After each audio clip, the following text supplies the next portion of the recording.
I've just come from a meeting with the director of Texas conservatives concerned about the death penalty. So this is something I do in my own time, not as part of my work for IJ, but I'm personally a death penalty abolitionist. Obviously growing up in the United Kingdom where the death penalty was banned in the 1960s, haven't been an execution since then. It was always something that fascinated me, that this is still part of the American justice system. And this is something I have to be careful, because the last thing a lot of Americans, and Texans in particular, want to hear is a guy with a British accent coming along telling them how they should do criminal justice, right? Understandably.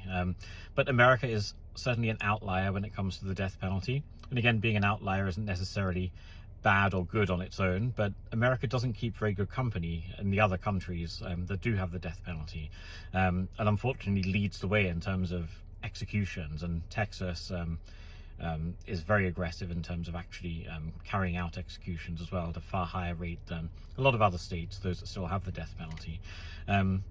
So it's good to meet with this group. Texans who oppose the death penalty are something of a rare unicorn. We do exist, but we're somewhat hard to spot in the wild. So when you find another one, it's good to connect with them and just, share encouragement and support and see, how we can help one another. There's certainly many strong conservative arguments to be made against the death penalty, aside from the fact that it's an ineffective deterrent, and good conservative governance is all about, efficient, smart government that actually accomplishes its limited purposes without trampling on other people's rights.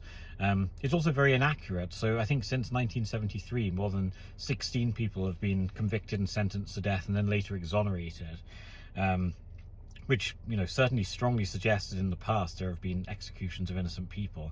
There's the Robert Roberson case going on at the moment in Texas, where someone is sentenced to die under a very dubious shaken baby syndrome hypothesis of the case that's now been widely debunked, and yet there's still this rush to just not even question whether maybe a mistake was made, but just to execute him, so that no one has to go through that cognitive dissonance of thinking if we did the wrong thing.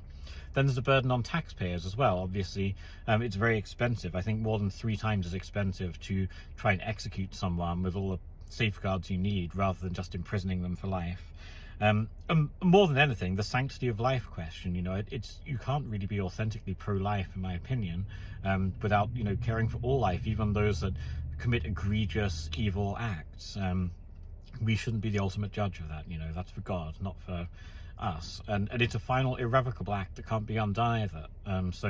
If later facts are discovered. So there's strong arguments to be made against the death penalty from a conservative standpoint. It was good to meet with someone else who shares those and just strategize how we can try and promote this message among some of our fellow conservatives to argue against the death penalty.